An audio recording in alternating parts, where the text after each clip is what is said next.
Nepal China సరిహద్దు ప్రాంతాల్లో భీకరమైన వరదలు కొండ చర్యలు విరిగిపడడం తరచుగా జరుగుతున్నాయి. ఇప్పుడు కూడా ఆకస్మిక వరదలు ముంచెత్తాయి, అపార ఆస్తి ప్రాణ నష్టాన్ని మిగిల్చాయి. అసలు ఈ విపత్తులకు కారణమేంటి? భౌగోళిక స్వరూపమే కారణమా? మానవ ప్రమేయం ఉందా? హిమానీ నది సరస్సుల్లో మార్పుల వల్ల వరదలు వస్తున్నాయా?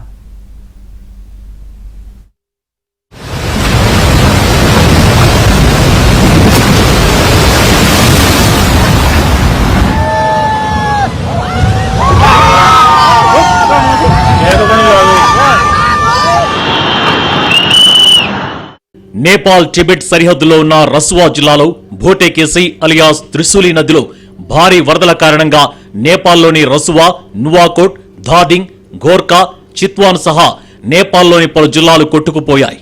టిబెట్ ప్రాంతంలో అనేక హిమానీ నద సరస్సులున్నాయి. త్రిశూలి నది అకస్మాత్తుగా పొంగిపొర్లింది. నిమిషాల వ్యవధిలోనే రోడ్లు, భవనాలు, గ్రామాలు కొట్టుకుపోయాయి.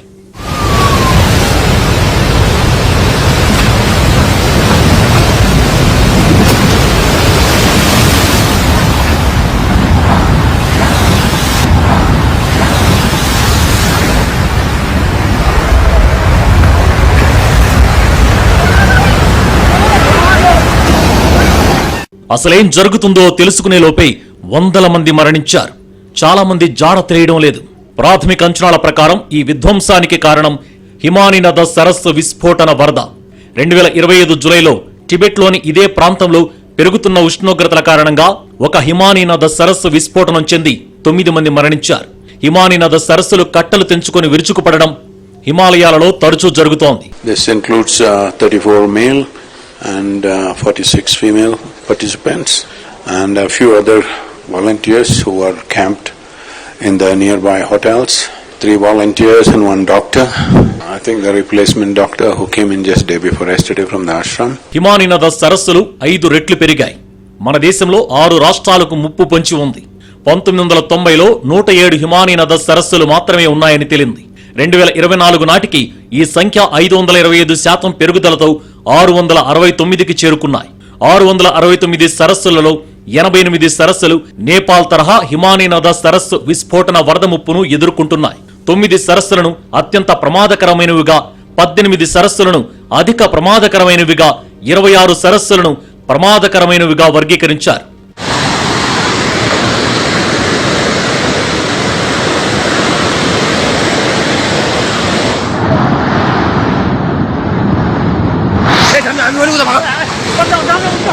హిమాలయాలలో పెరుగుతున్న ఉష్ణోగ్రతలు ఈ ముప్పును మరింత తీవ్రతరం చేస్తున్నాయి. ఐఐటి ఖరగ్పూర్ జూలై 2026లో జరిపిన ఒక అధ్యయనం ప్రకారం గత 20 ఏళ్లలో ఎత్తైన ప్రాంతాల్లో ఉష్ణోగ్రతలు సుమారు 1 డిగ్రీ సెల్సియస్ పెరిగాయి. దీనివల్ల హిమానీ నదాలు కరగవచ్చని, నదుల ప్రవాహంలో గణనీయమైన మార్పులు రావచ్చని శాస్త్రవేత్తలు హెచ్చరిస్తున్నారు.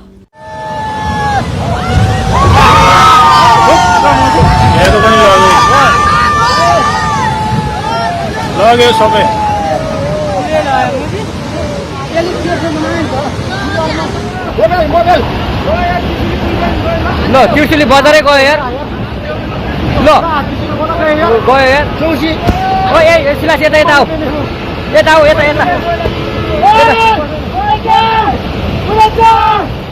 अलि टाढा बसौँ टाढा यो पुरै लो घरहरु जम्मै गयो ल. పర్వతాలలో ఎత్తైన హిమానీ నదాలు కరిగినప్పుడు వాటి నీరు చుట్టుపక్కల ఉన్న పల్లపు ప్రాంతాలలో లేదా రాతి గోడల వద్ద చేరడం మొదలవుతుంది. ఈ సరస్సులు సహజ సిద్ధమైన ఆనకట్ట అంటే మంచు గోడ, పర్వత శిథిలాలు లేదా రాళ్ల వల్ల నిలిచి ఉంటాయి. ఈ గోడ అకస్మాత్తుగా కూలిపోయినప్పుడు సరస్సులో ఉన్న నీరు చాలా అధిక వేగంతో కిందికి ప్రవహిస్తుంది. తన మార్గంలో ఉన్న ప్రతి దాన్ని చాలా వేగంగా కోసి కొట్టుకుపోతుంది.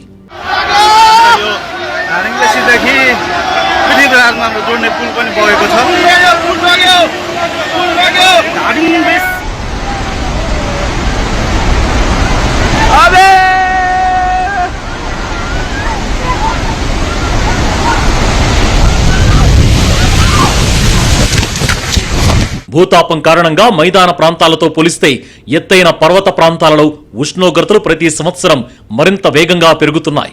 దీనివల్ల హిమానీ నదాలు వేగంగా కరిగి కొత్త సరస్సులు ఏర్పడడమే కాకుండా పాతవి కూడా విస్తరిస్తున్నాయి. రాబోయే 70 ఏళ్లలో హిమాలయ కారాకోరం ప్రాంతంలోని సుమారు 65% మంచు కరిగిపోవచ్చు. దీనివల్ల సరస్సుల సంఖ్య, పరిమాణం రెండూ పెరుగుతాయి.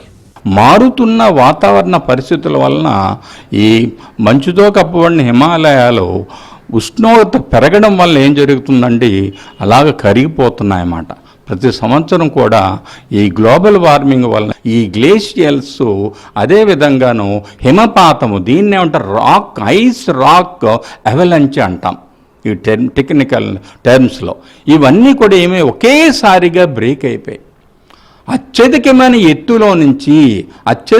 ఎత్తులో నుంచి ఈ బ్రేక్ అయిన హిమనీనదము, హిమపాతం అంతా కూడా ఈ నేపాల్, తర్వాత టిబెట్టు సరిహద్దులో ఉండే బోటే కోసే నది, అదేవిధంగా లెండే నది పైన ఒకేసారిగా అకస్మాత్తుగా మొత్తం హిమపాతం అంతా కూడా మాసివ్గా గట్టిగా పడిపోయింది. పడిపోవడంలో ఏమైందండి, ఈ నదీ ప్రవాహము విపరీతమైన ఒత్తిడికి లోనయ్యి అక్కడ ఉండే ఈ భౌగోళిక పరిస్థితి అంతా కూడా మారిపోయి వెంటనే నదీ ప్రవాహము జలప్రలయముగా నేపాల్ నుంచి మనకి కూడా రావడానికి అవకాశం ఏర్పడుతుందని బీహార్ నుంచి కానీ, అదేవిధంగా ఉత్తరప్రదేశ్, ఉత్తరాఖండ్ వాటి యొక్క ఉండే ఎన్డీఆర్ఎఫ్ బృందాలని హెచ్చరికలు జారీ చేసి, భారీ వర్షాల కారణంగా తరచూ సరస్సులో నీటి మట్టం పెరిగి దాని సహజ ఆనకట్ట తెగిపోతుంది. గత జులైలో త్రిశూలి నదికి వరదలు రావడానికి కూడా ఇదే కారణం. కేవలం 3 నెలల క్రితంలా కాకుండా ఈ వర్షాల వల్ల సరస్సులో నీరు పేరుకుపోతోంది. భూకంపం, కొండ ప్రాంతాలలో మైనింగ్, అటవీ నిర్మూలన, జల విద్యుత్ ప్రాజెక్టుల కారణంగా సరస్సు స్థిరత్వం క్షీణించి ఆనకట్ట ఆటోమేటిక్ గా తెగిపోతోంది.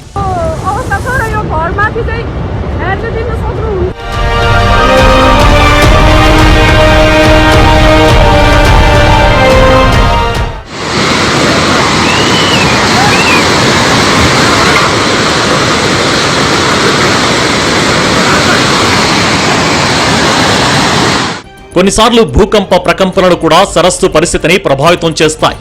అలాగే కొన్నిసార్లు ఎడతెరిపి లేకుండా కురిసే వర్షం కూడా సరస్సుపై ఒత్తిడిని పెంచుతుంది. వీటిలో ఏ కారణం వల్ల సరస్సుకు గండిపడినా ఒక్కసారిగా భారీ నీటి ప్రవాహం ఏర్పడుతుంది.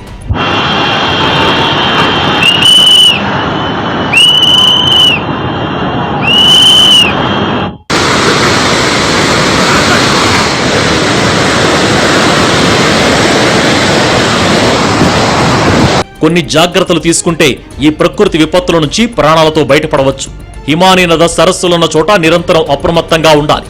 హిమాలయాల్లాంటి ప్రాంతాలలో నదీ ప్రవాహానికి అడ్డుకట్ట వేయరాదు. డ్యామ్స్ లో భారీగా నీరు నిలిచిపోతే ఆకస్మికంగా వర్షాలు కురుస్తాయి, కొట్టుకుపోవడం ఖాయం. వర్షాకాలం మరింత అప్రమత్తంగా ఉండాలి. ఉష్ణోగ్రతలు పెరగకుండా మొక్కల్ని నాటాలి. ప్రకృతిని కాపాడుకోవాలి. హిమాలయాలలో మైనింగ్ ఆపేయాలి, లేకపోతే విపరీత పరిణామాలు తప్పవు.